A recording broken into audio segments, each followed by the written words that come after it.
Welcome to LOA Today. Walt Thiessen and life coach Linda Armstrong here. Today is Friday. Happy Friday, August the 3rd, 2018, 4 p.m. Eastern Time, your second daily dose of happy for the day. And sadly, the last one for the week, but we always have a good week. So on the one hand, it's sad to end the week because it's the end of the podcast for the week, except for the one weekend show. But on the other hand, the weekend is almost here. How bad can that be, right, Linda? I mean, when the weekend is here, everybody celebrates.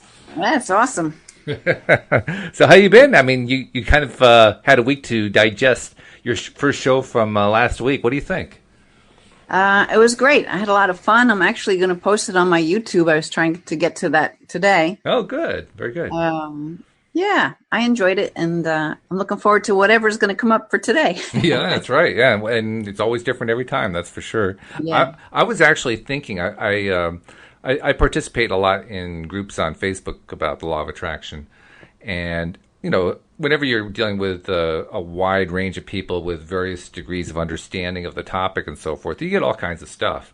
One of the things that you see a lot of is people posting things like, "Oh, I'm not feeling really good right now. Please send me some good vibes," or, you know, my boyfriend left me, or, you know, something terrible happened, or, you know, I'm feeling depressed, or all this stuff about I'm not in a good place. I want other people to cheer me up, which is basically just another way of saying there are a lot of people who don't really know how to build their own energy. And yeah, and I want to just interject 1 minute. And what they don't realize is they are giving their power away. This is true. Yeah. They don't realize it. I mean, it's not like they're doing it deliberately. No, they're looking outside of themselves for what they already have within. Right. Because most people don't know that. Yeah. So our task here today, our mission, should we accept it, is to help people understand, well, here are some strategies that you can engage in order to build your energy when you're not feeling particularly energetic. Right. But you know what? That is actually the first step to realize where your vibration is and that you actually do feel down. This is true. Yeah. Yeah, this is true. I mean, I know that was a hard one for me early on, was even recognizing that I needed to do something. Because a lot of the time we're just kind of used to default behavior, I think most of us, you know? Right. And when you're in that default space, you don't even think about it. You know, how happy do I feel? I don't know. I hadn't really thought about it. Yeah. So I'm sure you've experienced then firsthand, actually starting to look at where you're vibrating at, or like what you're feeling, or what your average, you know, like from 1 to 10, where you are in that scale every day, you know? Well, my first task was actually to understand what they meant by vibrating. Because, I mean, it's like, I'm not vibrating. Yeah. You know, I'm not that nervous. Really, I'm not. But you can just say mood. You know, what's your mood like on the scale of 1 to 10? Yeah. Well, when I found out that vibration equaled emotion, then I said, oh, well, why didn't they just say that? How do you feel? Right. I understand that phrase. Right. So you're right. I mean, that was the first thing to learn and to come to terms with. How do I feel? And can I take like a measurement? Can I kind of take my temperature, so to speak, where my emotion is concerned? And it takes a little time to practice getting used to that. But I think you can pick it up pretty quickly. It's just you have to kind of apply yourself and say, oh, right now I feel like so. You know, yesterday I felt a little bit lower. Today I feel a little bit higher. You kind of get used to messing around with a scale, so to speak. Especially if you're not used to doing it, you have to kind of, you know, acclimate yourself. Yeah. Yeah, and there's a bunch of things that will happen that can and very easily does lower your energy, your mood, your vibration. Mm-hmm. And it's once you're aware of like these triggers, things that affect you in a certain way, and you start to notice it as it's happening before it gets too far gone. Because, you know, that subconscious mind will kick in and take a little story and make it into a big, huge thing to where it feels so heavy. Oh, yeah. And actually, if you caught it in the beginning, it maybe wasn't so bad. Yeah. Right? Yeah, it's true. It's true. And we're really good at building stuff way out of proportion. I mean, there are a lot more drama queens out there than people realize. Yeah. Well, people are kind of addicted to drama, unfortunately. Right. And you really want to get away from that, because especially when it's someone else's drama. Like, why do you want to get sucked into that? It's not even your own story. Mm-hmm. And by the way, I said drama queens. There are plenty of drama kings, too. So I want to make sure I'm covering both sides of the gender spectrum. Yeah. It's another addiction, really, the drama, getting sucked into gossip and all that nattering, that's really not serving you in any way. And you really just want to run away from it when it starts, shift the subject. So you with a bunch of friends and they're, because once you start raising your own vibration, you start to realize how much of this lower vibe is out there. You don't really want to really participate in it. And you also don't want to be rude because other people haven't awakened to what you're realizing right now. But you can find ways to shift the conversation so you don't have to get sucked into it with them, Well, I remember when I first became aware of, okay, I have to start paying attention to my emotions, certainly a lot easier than trying to track my thoughts. But even that seemed kind of overwhelming because I became aware really quickly just how much negativity there was in the world. And I was not particularly feeling strong at that point at all. I was feeling powerless in terms of being able to. I honestly didn't think anybody could move their emotional set point. Believe it or not, I really didn't think that was possible. The first day that I did it, it was like, oh my God, what did I do? Well, you know what, Walt? That's your gift. That's a blessing for you because from being where you were, you can with such authority explain how that can shift. Yeah. Oh yeah. Yeah. Mainly explain it to myself. I mean, that was the hardest part. I think I was my harshest critic. I'm the one who believed it the least for myself. Yeah, but you wouldn't have this radio show today if it weren't for that. Well, that's true. I wouldn't. Yeah, that's my point, Sometimes we look at these things that happen to us as like something bad, but when you can actually find, that's like one of the tips I'll give when I talk about, enhancing your vibration is, look for the gift in it. Like, what is this horrible thing helping you to realize either about yourself or to point you in what direction, which is going to take you further in your life and on your path. And what do you do with that? Well, let's say you're able to identify it. So let's break it down to the really basic level. You've identified it. What do you do with that information? You allow yourself to use that as your stepping off place. You know what I mean? I forget how Abraham actually puts those words, bouncing off place. Do you remember? I don't know. I really don't. That's where you can, that's like the awakening. That's when you realize, well, I was there and I don't want to be there but what this is showing me, this like negative thing or whatever this is that's making me feel so bad is actually pointing to me what I would prefer. Mm-hmm. Right. But when you can then shift your focus to, well, what would I rather be? How would I rather feel? And what can I do to create that in my life? Well, now you shifted the whole thing. You're no longer going to go down and get sunk deeper and deeper and deeper. And some people can shift it fast and some people can't. But the point is that any little shift is a shift in the right direction. And it gets, of course, there's law of attraction. It gets easier and easier the more you do it. That's true. Right. Yeah. It's like any habit, really. When you establish a new habit, at first, it's kind of clumsy and it doesn't feel terribly comfortable and so forth. But as you keep doing it over and over again, it starts becoming more familiar. I mean, for me, I remember the first time that I developed a habit, it was when I was learning to play piano as a young child. And, at first pressing those keys felt awkward. It was painful. It was not comfortable. And then after a couple of weeks, it was like, oh, well, this is easy. I know how to do this. I've been doing this for 2 weeks now. Yeah. Suddenly I was an expert. Well, yeah, that's what happens. Yeah, pretty much. So if you catch yourself in that place and you don't know what to do with it because you haven't maybe woken up to all of this, or maybe you heard some people talking about how you can change your energy or, find a positive way of looking at life or whatever, however you come into this whole world of law of attraction energy and raising your vibration, what you can do is start noticing the thoughts or the things that are like a common thread that go through whatever this experience is. Because there'll be beliefs there and there'll be conditioned thoughts and patterns that you've picked up, like maybe from your parents, right? You're just repeating some pattern that was the energy that was around you as you were growing up. And so you own it now, right? But you don't have to own it.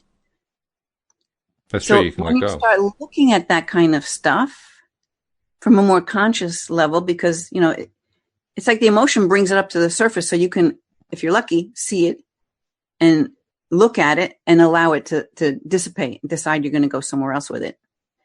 Very true. Am I going off on a tangent here?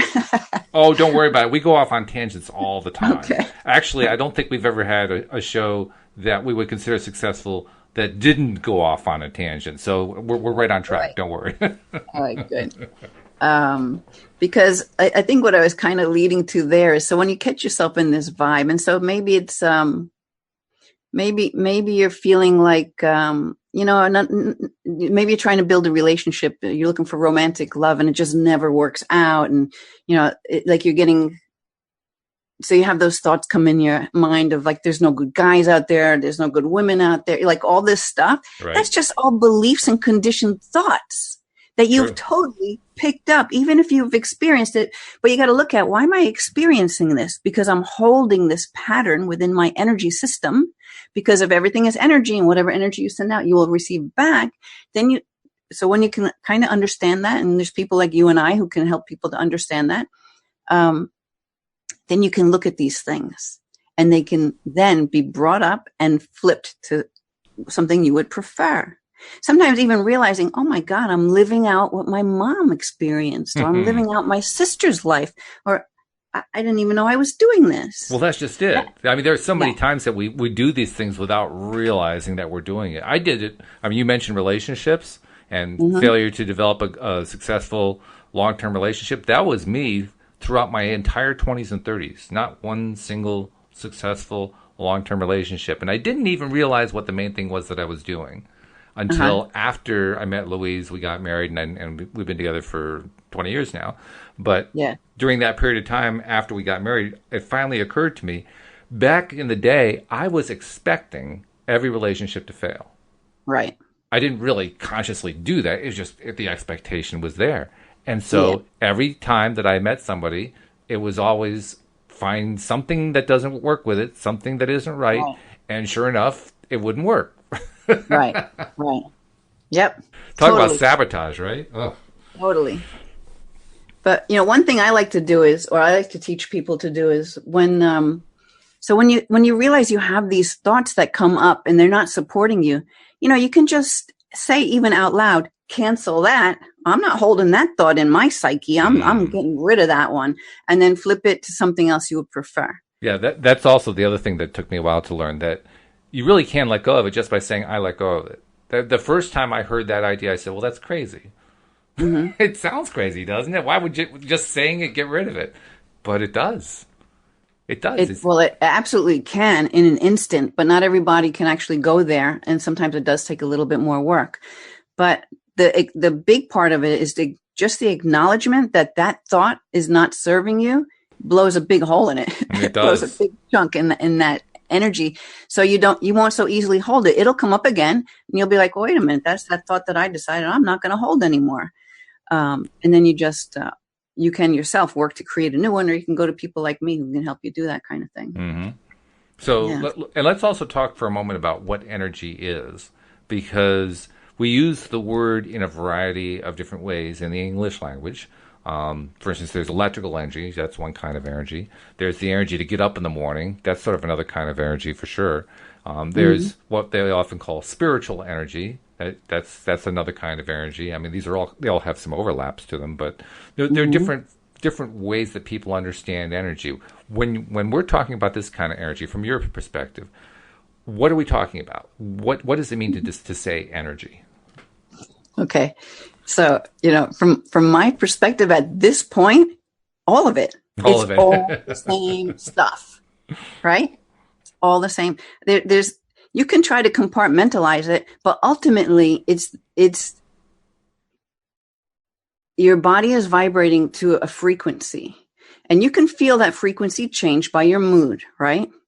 So it doesn't matter what caused it or what definition you want to put into why you're in that whatever lower vibe place you want to. Doesn't matter what you call it. To me, it's all the same stuff. It's all energy. Everything's energy. Everything's little bouncing around particles. Yeah. Okay. It's always fun trying to define stuff, because we play with these topics all the time, and we just kind of assume, oh yeah, we know what we're talking about. But when we try to approach it from like a rational, logical approach, all of a sudden the words don't seem to work right anymore. but it could just be the same thing. So you can say, you listed a few different ways that people might look at energy. Why are they different? That's a good point, because ultimately anything that energizes is energy. And so if I am feeling low, well, that's obviously one form of energy, and it's an emotional energy. And it's a Mm-hmm. negative emotional energy, one that I don't particularly like.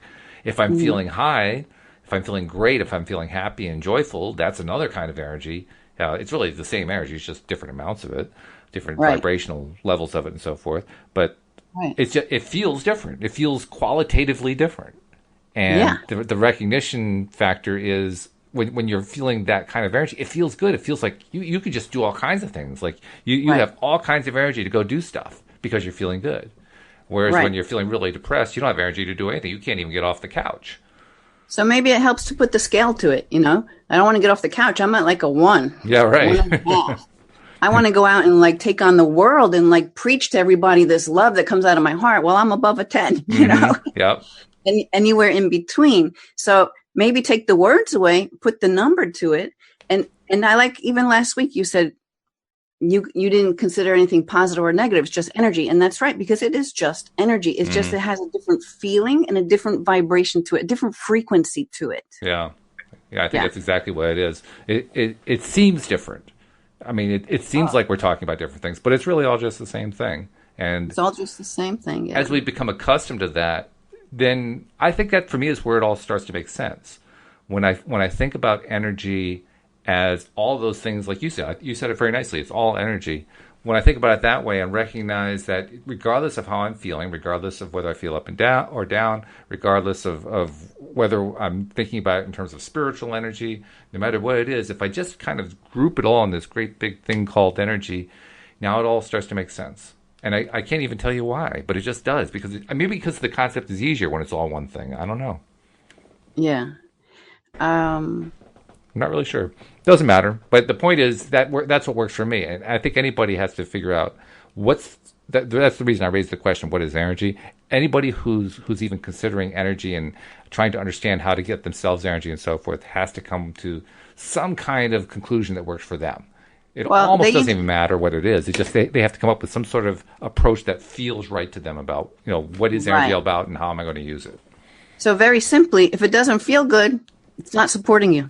Yeah, If that's it a good feels rule. good, it's supporting you. Yeah, right. So, like, I talk about taking responsibility and stop giving your power away, because a lot of times people will blame outer circumstances for why they feel so bad, or putting it's their fault. It's because of this happened, and that's why I'm like this. Hmm. But that is totally, totally giving your power, because you are an unlimited being who can manifest anything and do anything and accomplish anything. Why can some people do it and other people can't? It's just some people have mastered the energy that allows them to attract all that good to them, right? Some have it naturally and some have to work at it. But the way you know it is by how it feels, like we're talking about right now. So if there's some story you keep repeating about your life and it doesn't feel good, stop telling the story. Yeah, right. You just got to change the story and just make it up. Like, get back into that little kid mind who can make up anything. You don't have to tell other people. You just live this fantasy in your head, and you'll notice that as you start, just like that story I shared last week with my future appreciations, as you can attach yourself in any manner, nobody has to know you're doing it. Like, I don't care what anybody think about me anymore. I do all kinds of stuff.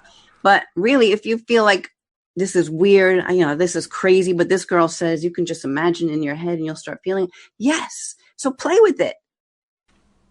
Get that imagination going. Decide how you'd rather have this story go. You could write it down on paper. You can make a recording of this story that you're living now, this beautiful life, and play it to yourself every day. Retrain that subconscious mind of yours with this new story. And every time you catch yourself starting to tell that old one, the thing is, you'll start catching yourself. So the more you catch yourself, the less you're going to tell that story, because you've made the conscious decision to go with what feels better, right? Yeah, I mean, what we're all ultimately talking about here is reprogramming your mind and your general way of reacting and relating to the world and to what goes on in your life. I know that, well, we all know there are lots of different things that people propose for accomplishing just that, for kind of shifting your mindset, shifting your Mm-hmm. attention and so forth. I mean, there's meditation, there's like vision boards, there's affirmations, there's gratitudes, there's like a litany of things you can do. You can exercise. You can have conversations with people that you're very close and friendly and positive with. You can listen to comedians. I mean, there's just like endless numbers of things you can do in order to get yourself into a better feeling place. So first thing I want to ask you is, do you have any favorites? Are there things that you do? Do you have like a daily routine or something to get yourself into that happy place? I mean, what's your approach? Well, definitely, I can always shift my vibration easily by meditating, because you just decide to even just following your breath. You don't have to do a full out meditation. Just feel your breath coming in and out, and see how your body will relax with that. Because usually when you're holding a lower vibe, your breathing is more constricted. So if you can consciously just take in those nice deep breaths, it really will start the ball rolling. Even if you think you don't know how to meditate, you don't have to. You can put on a guided meditation and just somebody else take you into this story, and that releases it, right? You can always look at something that makes you feel good, like a movie or something like that, for me. So I like to, I work with light, because I do energy healing, and it's that energy, I will call it light, of all that is the universe. I like to bring that in. So I can do a very mini meditation, not even, an awake meditation in the shower. And so I'll just imagine that as that shower water. So say you wake up and you're like, oh man, another day, I got to go and do this. I got to go and do that. And you're going to take a shower. So get in the shower. And as that water's coming down and washing over your body, you can imagine that and even if you just close your eyes and let the water fall over you for like a minute, you just imagine that beautiful light and love of the universe is coming through that water. It's coming down and is washing over you. And so as it's washing over you, it's clearing out any of those lower energies and letting them go right down in the drain, down to Mother Earth, to be transformed into pure positive love once again, right? So it's like this. I go even further with this. There's a lot of pieces. Like sometimes I'll just have, and even if you don't know your chakras, just tell the light, the universe, clear my chakras as you go through my body, as this water's falling down my body, taking away all these lower energies, just balancing and harmonizing my entire energy system. And then as I have that lower energy go down the drain, I imagine, I guess I might as well go all out with this, right? Sure, why not? You're on a roll. I look at it like ribbons of light. So for me, it's like these ribbons of light that come. Although it's the water that's kind of washing over me, because I'm combining the energetic with something real that I can feel on my body, right? Right. So I look at it like these ribbons of light coming through, going all down my body, out through the bottoms of my feet, down through the drain, into the earth. But I imagine those ribbons of light as if. And sometimes I have them take on the colors of the chakras, and they go all the way down to the center of the earth. And I imagine that they're wrapping themselves around the core of the earth. And then I have that beautiful earth energy come up through those ribbons of light, up through the bottoms of my feet, going up. You can feel it right now, even as I say it, if you want to go along with the visualization, up through my legs, going up through my whole torso, up into my neck, my head, and then extending above my head, going all the way up to the spiritual sun that just sent down those beautiful rays of light from the heavens, right?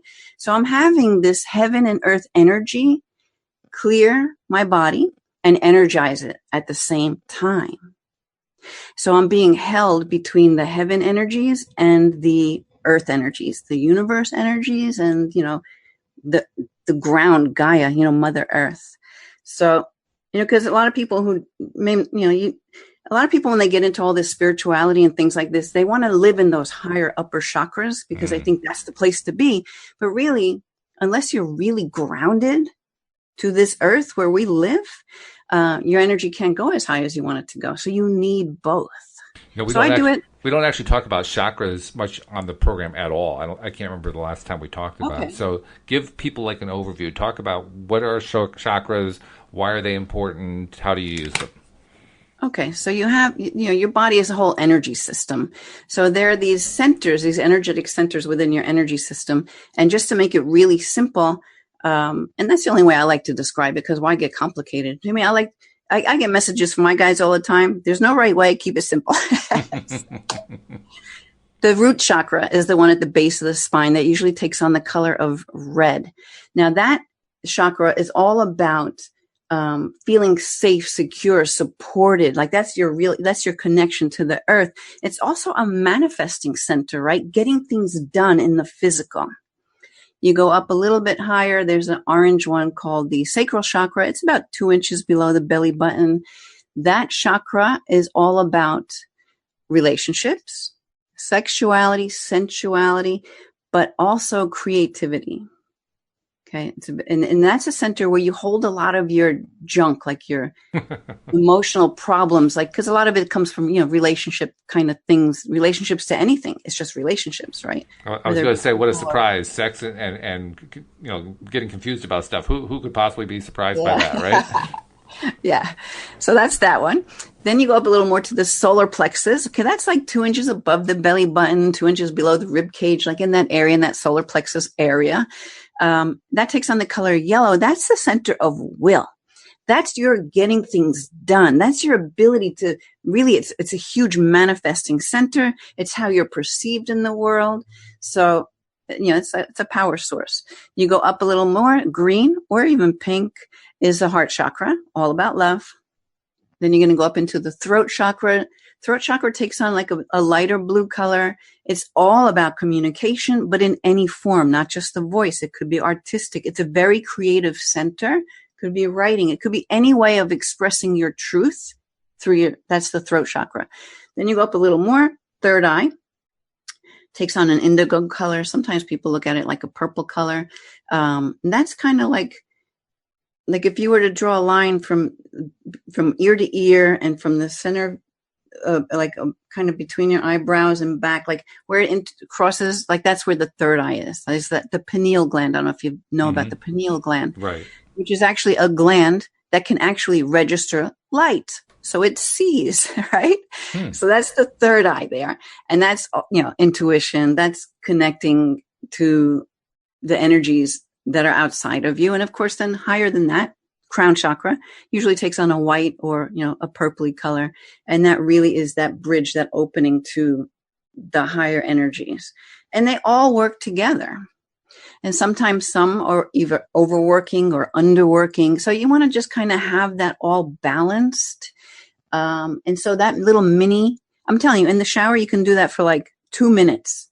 You just have a visual, or be as creative as you want with this beautiful light washing through, clearing out all the junky energy, pulling in that powerful earth energy, setting you up for a beautiful day, and just holding yourself between these two energies, feeling like really refreshed and restored, energized, cleared. Okay. Yeah. Now, and I mean, like I said before, I think of just energy as energy. I know there are a lot of people who talk about chakras and they divide the body up the way you just did, and it's a very important way for them to understand it. For somebody like me who just thinks in terms of like energy, why are chakras important? Why are they valuable to understand? Well, because they make up your overall energy system, and there's way more than just the chakras. I told you now, but I've never really studied them well enough to know. But you just have, it just all comprises your energy field. So if you have something blocking in one area, it may cause problems in all areas. You want to just be in flow, right? Mm-hmm. And those colors can mean things. Like you can get signs. Like maybe we'll do a show another time on how to receive signs from your guides. Sure. And to interpret them and all. But colors have meanings too. And a lot of times those colors, those meanings are going to associate to, they're just going to associate to those chakras and to the areas in your life that those chakras represent. And so, you can energize yourself with the food you eat based on the colors of the food. The actual color. You can re-energize and clear some of those chakras just by lighting that takes on certain colors because it's a frequency. Crystals. When I used to do Reiki, just Reiki before I started doing all the other stuff I do, I would put, a crystal of the particular color on the chakra, because that chakra then will entrain its frequency to the frequency of the crystal. And the nice thing about that is the crystal only holds the one frequency, whereas our bodies hold so many. So it's easy then for the body to entrain to that frequency of, say, that orange carnelian crystal that you put on your sacral chakra. And when you say entrain, what does that mean? What does entrain mean? It starts to become the frequency of the crystal. So it brings itself back into balance with its original frequency.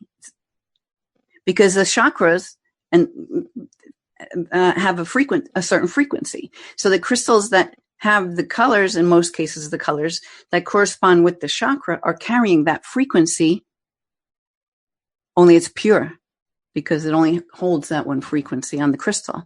So that's why the crystal placed on the body, as you're giving Reiki, like channeling this healing energy from the universe, it enhances that energy in that area. So it balances the chakra. Okay. Well, as somebody who's not really explored chakras very much, I probably have a very similar reaction to what others like me have, which is like, okay, I'm lost now. I'm not sure what to do with this. So I'll go right to the practical question. What do I do with all this? Well, you could learn about let's see, if you're starting to open, I'm trying to go back to basics here. Sure, yeah, I know. Well, that's kind of what I'm pushing you to do, just so we can really, explore this thing. Right. So what I said already was kind of basic, at least I thought it was. I can go a lot deeper into all of that. I'm sure you can. That's what I'm doing. I'm finding out how deep we're going to go. So the thing is, if anything I said about these words, put it this way, this is what I know about energy. You don't have to understand a thing about it. Your soul, your system, your energy system, if it knows this, because, you haven't lived just this one life, you lived many lives, and you know a lot of this experience, and you are actually able to tune in and tap into all the information that ever existed, like the Akashic Records. Okay, I'm getting really, really out there. Let me bring myself back. Hold on. I love it. That's funny. So my point is this. Even though these words may not make logical sense to you, on an energetic level, you could be soaking this in right now. Okay. Okay. And then maybe something happens in your experience in the next week, and you realize that your mood is dropped, and it's because of some relationship thing. And then you notice that a lot of things orange are popping up in your life. And you're like, well, that's really weird. Because that girl said that orange is associated to that sacral chakra, which is the one about relationships. And I'm having this relationship. Things there's no coincidences. So you can do a little research if this is intriguing you. And maybe you're like, I'm always stuck in not being able to express myself. Maybe I should check out what that blue chakra is all about, that throat chakra, and see how a little bit of that knowledge could help me in my life.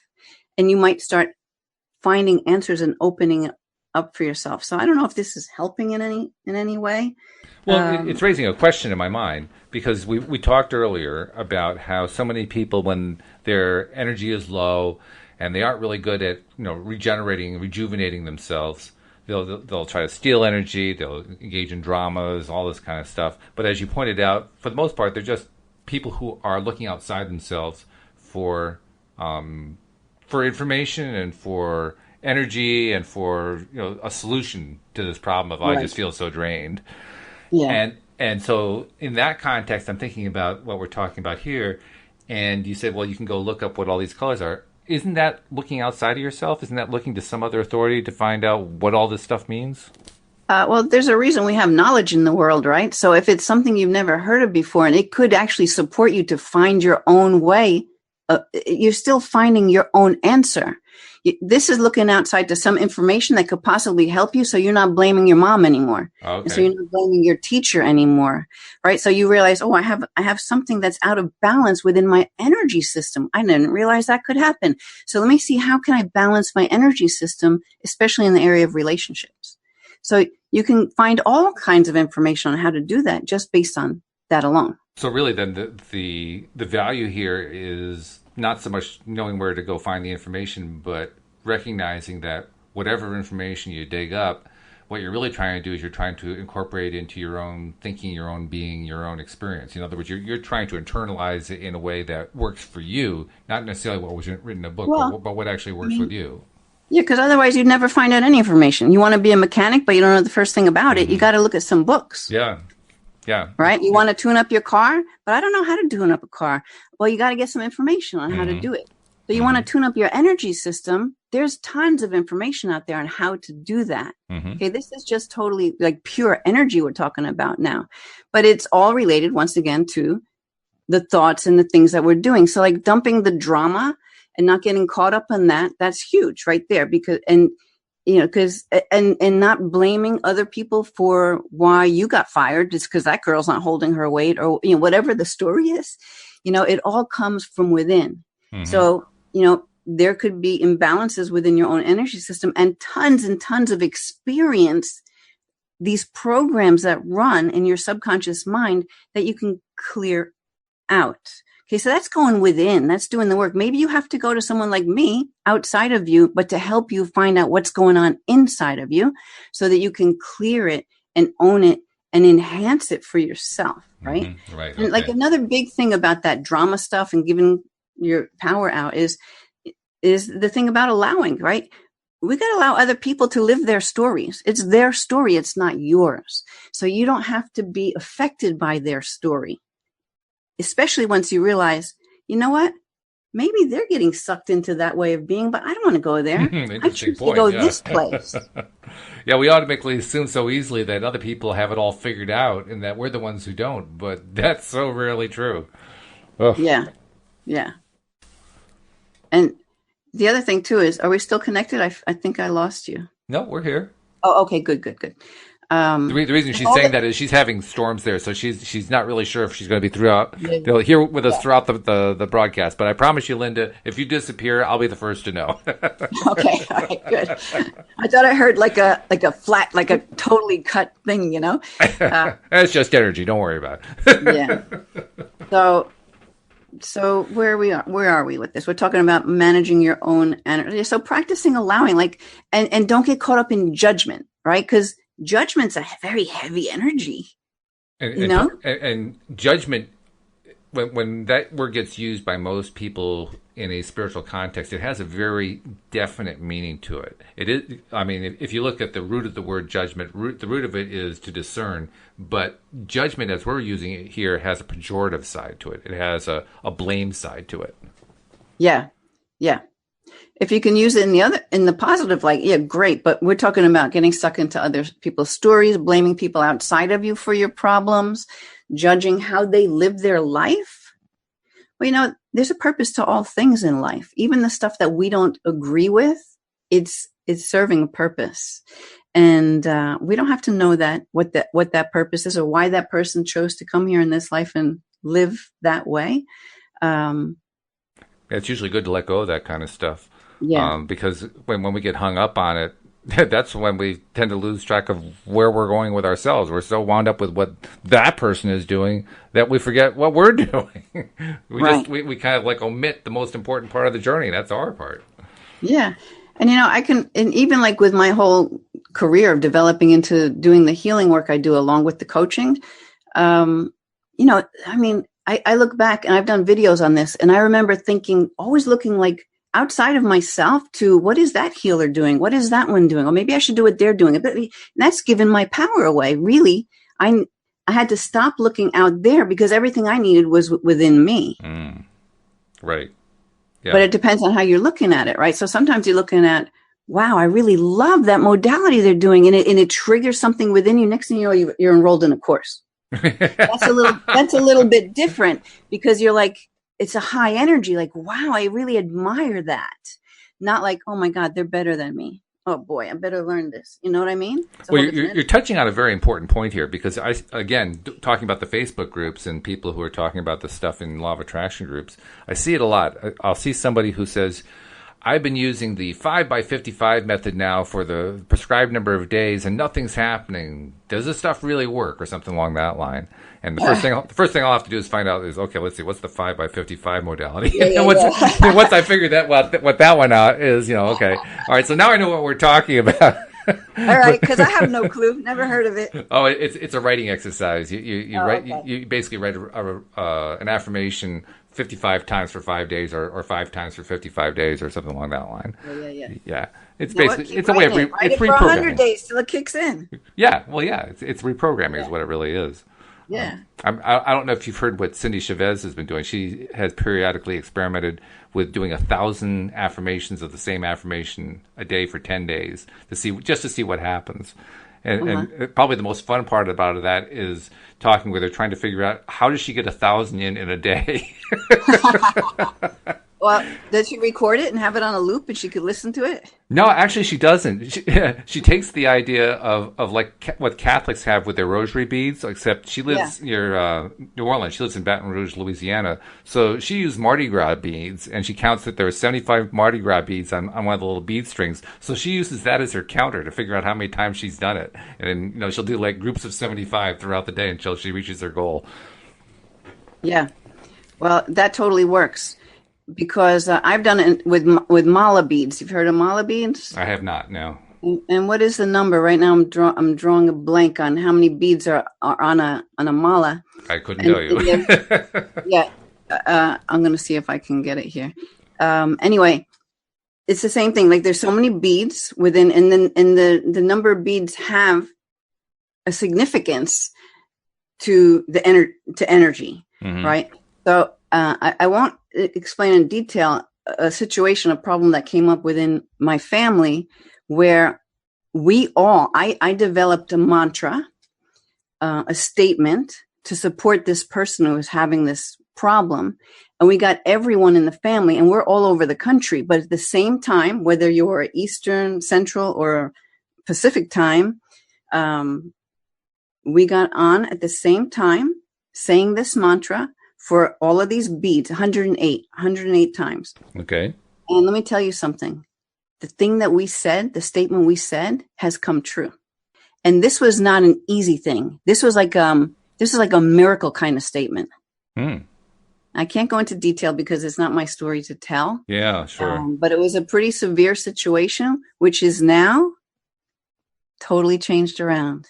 That's And nice. I know it's because we had that focused attention and that group energy. There's a lot to do with group energy. It's huge and it expands. Well, you said And we. so- How many people were involved in this? Well, maybe 10, not 10 even a people? lot. Yeah. Okay. And it made a huge impact. So yeah, that totally works. The thing with looking at it and saying that person saying did it for 55 days, whatever, it didn't work. It's because they're looking at it not working. I mean, I got a story about that too, but I don't know if we want to. My first real test of law of attraction. I don't think. Oh, I've let's shared. do it. I mean, it's Let's like do it. It's like one of our listeners. I have had the opportunity to meet a few of our listeners, and one of them, my wife and I met with him. Really nice guy named David, and I'm talking to him and saying, I don't know if I've ever told anyone this. He says, "Walt, you do realize I've been listening to your episodes now, your podcast for a year and a half. I know everything about you." So trust me, Linda, there are no secrets. Well, had he heard it before? The one what you were going to say? Oh yeah, absolutely. Yeah. Okay. So anyway, we only have one show, so I know I didn't share this. Yeah, but you lose count after a while. That's the worst Yeah. part. Yeah, you don't know. Like, especially when I talk to my client, I'm like, did I teach you this yet? That's right. Right. Yep. So when I first, stumbled upon, Abraham many years ago, and I think maybe sometime they were talking about how, like a little test to the universe. So I did my test. Ask for something that you don't have a lot of resistance around, and let it come. It's easy, right? Just do it. So I'm like, okay. So I thought to myself, maybe I'll pick a bird. I'll ask for a certain bird to come, and I'm like, I'll pick a robin. Then I'm like, I can't pick a robin. Robins are everywhere. Mm-hmm. And then I realized, well, I never see cardinals and blue jays in my yard, and I would like to actually physically see them in my yard. Okay. So I couldn't choose between one, so I chose both. Okay, universe, show me the cardinals and the blue jays. And so I put it out, and I was waiting for it to come, and so it didn't come quick enough. So I started hunting. I'm telling you, I was hunting for these birds. I had my eyes in the trees more than I had my eyes on the road when I was driving. Yeah. Okay. I was looking on every branch, behind every bush, on every lawn for these everywhere I went, because I wanted to prove to myself that I do have power of thought and I can do this. And I'm just not seeing it, and I'm getting frustrated. And in the meantime, I'm still listening and learning, right? And I'm realizing, oh, okay, hold on. I'm getting more of what I'm putting out there. I'm not seeing the bird. I'm not seeing the bird. I'm not seeing the bird. I'm not seeing the bird. I can't see this bird. I mean, that's the energy I was putting out, right? And you were right. How could I possibly see the bird? And then I'm like, okay. So I would like kind of back off. And then if it didn't happen like in a day, Yeah, right. I'd start hunting again, right? But this was a great lesson because this really taught it to me, big time. So then after a while, I'm like, oh, screw it. I either have the power, I don't have the power. I don't even care anymore. And I just stopped trying. You gave up. Yeah. I gave it up, totally gave it up. And the next thing you know, I have a dream, the most vivid, real dream I've ever had, of this cardinal that was behind these bushes. And it even let me stand right next to it behind the bushes. Nice. So this is my dream. I'm with the cardinal in my dream. But the energy I felt was like a joy I don't think I've ever experienced before. Nice. Even now, this energy, I can't even put words to it, that I got in that dream. And so I was content. I was like, oh my God, that was the best dream in the world. I got a cardinal. Came in my dream. Yeah. I got it. Oh, actually, you know what? I jumped ahead. When I gave it up, I started seeing blue jays. All right. But I wasn't still seeing the cardinal. Then I started searching again. Uh-huh. So I kind of proved it, but then I disproved it because now I can't see this cardinal. Then this cardinal came to me in the dream. And I'm like, oh my God. All right, I got it. I can do this. I got the blue jay. Now I got the cardinal. I don't care if it was in a dream, but at least I got it. Next thing you know, the next day, outside my window, cardinal. That's nice. So, and they started showing up everywhere. And now they're showing up a lot. But for a while, they would only show up when I needed confirmation on something. Oh, so that became like a regular signal to you of a confirmation. Yeah, totally. Oh, that's nice. Well, that's the kind of sign I can handle, because now I know what it means. And so, if that were me, it's like, okay, if I see a cardinal, I got a confirmation. Good. There's a yes. I know where my yes is. That's good. Right. Well, that's important. When you ask those questions, you have to have it has to be a different yes or no question. Some people want to ask tricky questions. I could have a maybe. You have to have a yes or no question. But I've asked to have a cardinal feather, like for something I was working on. I'm like, okay, if this is for my highest and best good, and then show me a cardinal feather. And it didn't come right away, but it came, and that's not easy because I've only gotten 2 in probably 8 years. Did you read Cindy's story in our book? I'm not sure. I've skipped around between them. Which was it? She's the one who said, "I'll have an owl, please." Oh, I saw that. I didn't read it, but it intrigued me. It's a great story. Okay. Maybe I shouldn't spoil it, but I think I will anyway. All right, I'll read it anyway. I'll get the full story later. I'm sure you know the book E Squared by Pam Grout. I'm not sure. No? Oh, wow. I'm surprised. Yeah. Okay. Yeah. Pam Grout wrote 2 books, E Squared and E Cubed. I think there are others too, but those are the 2 I know about. And they're basically a set of experiments you can do to prove to yourself whether or not the law of attraction really works. Ah. Yeah. I don't know it. And one of the very first experiments was an experiment where she was just asked, where the reader is just asked to, okay, pick something that you want to have show up in 24 hours or 48 hours or whatever it is. I forget what the time frame is. And then she actually provides like lab sheets in the book. So fill in, okay, this is the date, this is the time, this is what it is I'm attracting, this is when I'm expecting it, all this kind of stuff. So you actually lay it out like you're doing a lab experiment. And she decided, well, I'm going to ask for an owl. Now, Cindy lives in Baton Rouge, Louisiana, like I said earlier, and she lives in the middle of the city, and it's a pretty good-sized city. There are no owls in Baton Rouge, so she was hoping like maybe something would come, like a picture of an owl on a postcard or something like that. That'd be about the best she could really do, right? Because she knew the reality. She lived in the middle of a city. There are no owls in the city. So, yeah. But she was okay with that. That was all right. Yeah. She was willing to go with that. So she puts it out there, and I don't remember what the time frame was. I think it was like 24 hours later. She was working in her office, and there's a window right near where her desk is, and the window was the blind was up, and she could see outside the window. And I don't remember exactly what the circumstance was, but for some reason she looked up, and as she looked up, a full owl flew right up, right next to the window, flying straight up to the roof of the house. Wow. Fully extended wings and everything. Wow, so cool. I mean, how about that for manifestation? It just blew her mind. So cool. So cool. Those are the best kinds. Yeah. Yeah. So I hope I didn't spoil it, but I love that story. No, I'll read it anyway. It reminds me a little bit after Jerry passed. You heard Abraham talking about when what was it? Some kind of bird hovering outside the window. Well, I don't remember the whole story, and I'll blow it for sure. But there was something like that where Jerry came as this bird in a way that would be so not possible. Wow. Yeah. Yeah, I can't say I've had a story like that. I did have one instance. My dad passed in March 2008. He passed from Parkinson's, or symptoms related to Parkinson's. And when he passed, it was actually a relief because it had been pretty miserable the last bit of his life there. So, we were all pretty glad when it happened. And then we also had some really neat confirmations that happened afterward. My sister got some messages that confirmed for us he was great, he was fine, everything was wonderful. But I missed him, interestingly enough, I'd done all my grieving before he died. So that was weird. It felt backwards. But nevertheless, I'd gotten past that part. But, I just still missed him. And there was a time there where I kind of wish I could talk to him again. Yeah. Well, shortly after that, I had a dream where I was able to talk to him and actually hold him and hug him and so forth. It was really, really quite powerful. It was a nice thing. That was him, Walt. I'm telling you. I believe it was. Well, later that summer, this was when we lived in Virginia, and we lived on a 1 acre, and it was the only time I've ever had a riding mower, which for many guys, that's like a really great thing. For me, it was drudgery. I hate mowing the lawn. But nevertheless, I had this riding mower, so it made it faster to do the lawn.